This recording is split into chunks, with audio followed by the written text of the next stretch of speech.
Matthieu, chapitre 1. Voici la généalogie de Jésus-Christ, fils de David, fils d'Abraham. Abraham eut pour fils Isaac. Isaac eut Jacob. Jacob eut Juda et ses frères. Juda eut Péretz et Zérar de Tamar. Péretz eut Etsrom. Etsrom eut Aram. Aram eut pour fils Aminadab. Aminadab eut Nachshon. Nachshon eut Salmon. Salmon eut Boaz de Rahab. Boaz eut Obed de Ruth. Obed eut pour fils Isaïe. Isaïe eut David. Le roi David eut Salomon de la femme d'Uri. Salomon eut pour fils Roboam. Roboam eut Abijah. Abijah eut Asa. Asa eut pour fils Josaphat. Josaphat eut Joram. Joram eut Osias. Osias eut pour fils Jotham. Jotham eut Akaz. Akaz eut Ézéchias. Ézéchias eut pour fils Manassé. Manassé eut Amon. Amon eut Josias. Josias eut pour descendant Jéconias et ses frères, à l'époque de la déportation à Babylone. Après la déportation à Babylone, Jéconias eut pour fils Shealtiel. Shealtiel eut Zorobabel. Zorobabel eut pour fils Abihud. Abihud eut Eliakim. Eliakim eut Azor. Azor eut pour fils Sadoc. Sadoc eut Hakim. Hakim eut Eliud. Eliud eut pour fils Éléazar. Éléazar eut Mathan. Mathan eut Jacob. Jacob eut pour fils Joseph, l'époux de Marie, de laquelle est né Jésus, qu'on appelle le Christ. Il y a donc en tout 14 générations depuis Abraham jusqu'à David, 14 générations depuis David jusqu'à la déportation à Babylone, et 14 générations depuis la déportation à Babylone jusqu'au Christ. Voici de quelle manière arriva la naissance de Jésus-Christ. Marie, sa mère, était fiancée à Joseph. Or, avant qu'ils aient habité ensemble, elle se trouva enceinte par l'action du Saint-Esprit. Joseph, son fiancé, qui était un homme juste et qui ne voulait pas l'exposer au déshonneur, se proposa de rompre secrètement avec elle. Comme il y pensait, un ange du Seigneur lui apparut dans un rêve et dit « Joseph, descendant de David, n'aie pas peur de prendre Marie pour femme, car l'enfant qu'elle porte vient du Saint-Esprit. Elle mettra au monde un fils et tu lui donneras le nom de Jésus, car c'est lui qui sauvera son peuple de ses péchés. » Tout cela arriva afin que s'accomplisse ce que le Seigneur avait annoncé par le prophète. La Vierge sera enceinte. Elle mettra au monde un fils et on l'appellera Emmanuel, ce qui signifie Dieu avec nous. À son réveil, Joseph fit ce que l'ange du Seigneur lui avait ordonné et il prit sa femme chez lui, mais il n'eut pas de relation conjugale avec elle jusqu'à ce qu'elle ait mis au monde un fils, premier-né, auquel il donna le nom de Jésus. Matthieu, chapitre 2. Jésus naquit à Bethléem en Judée, à l'époque du roi Hérode. Or, des mages venus d'Orient arrivèrent à Jérusalem et dirent « Où est le roi des Juifs qui vient de naître ? En effet, nous avons vu son étoile en Orient et nous sommes venus pour l'adorer. » Quand le roi Hérode apprit cela, il fut troublé et tout Jérusalem avec lui.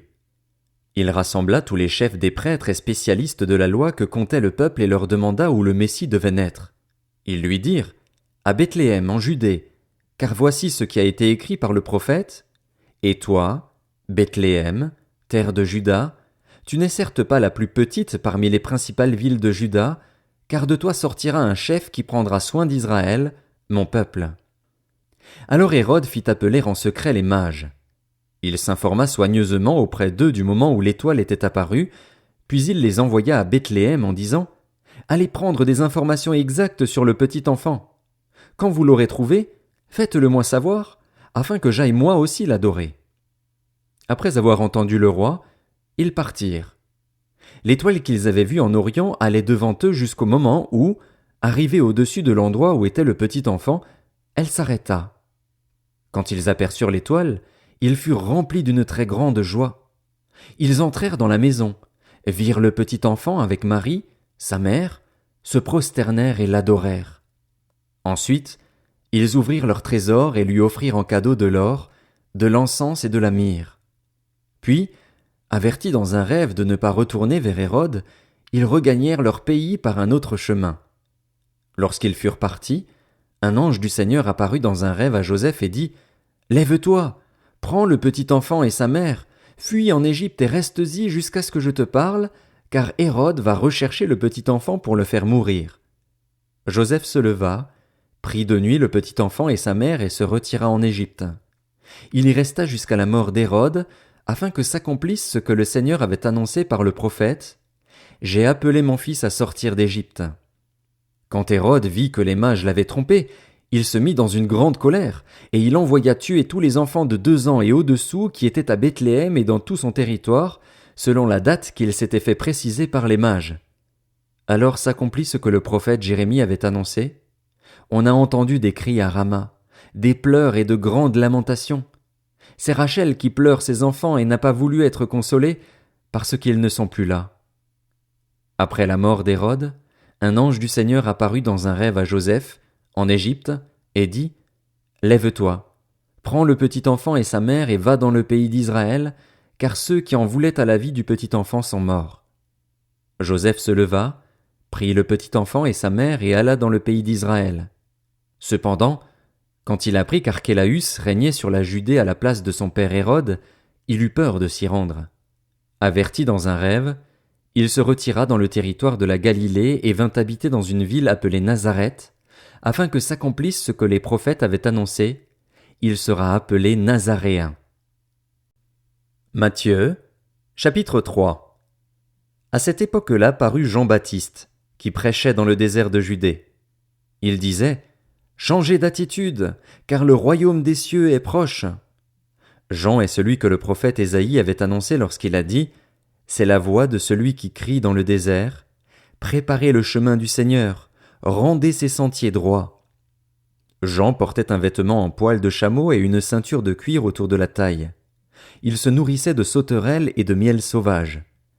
Les habitants de Jérusalem, de toute la Judée et de toute la région du Jourdain se rendaient vers lui. Reconnaissant publiquement leurs péchés, ils se faisaient baptiser par lui dans les eaux du Jourdain. Cependant, quand il vit beaucoup de pharisiens et de sadducéens venir se faire baptiser par lui, il leur dit « Race de vipères, qui vous a appris à fuir la colère à venir ?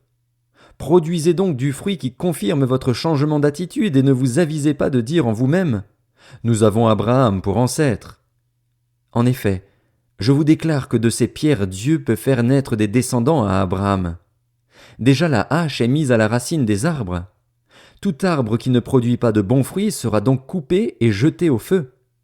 Moi, je vous baptise d'eau en vue de la repentance, mais celui qui vient après moi est plus puissant que moi et je ne suis pas digne de porter ses sandales. Lui, il vous baptisera du Saint-Esprit et de feu. Il a sa pelle à la main. Il nettoiera son aire de battage et il amassera son blé dans le grenier, mais il brûlera la paille dans un feu qui ne s'éteint pas. Alors Jésus vint de la Galilée jusqu'au Jourdain vers Jean, pour être baptisé par lui, mais Jean s'y opposait en disant « C'est moi qui ai besoin d'être baptisé par toi, et c'est toi qui viens vers moi ?» Jésus lui répondit « Laisse faire maintenant, car il est convenable que nous accomplissions ainsi tout ce qui est juste. » Et Jean ne lui résista plus. Dès qu'il fut baptisé, Jésus sortit de l'eau. Alors le ciel s'ouvrit, pour lui, et il vit l'Esprit de Dieu descendre comme une colombe et venir sur lui.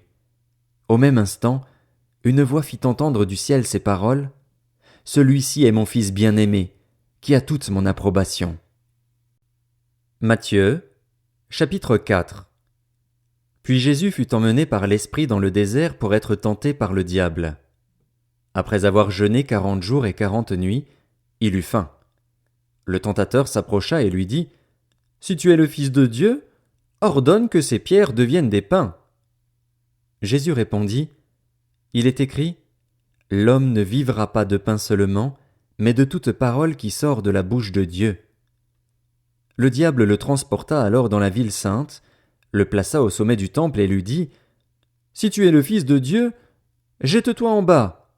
En effet, il est écrit, il donnera des ordres à ses anges à ton sujet et ils te porteront sur... » Nous espérons que vous avez apprécié cet aperçu. Pour continuer à écouter ce livre audio sur Google Play Livres, utilisez le lien dans la description de la vidéo.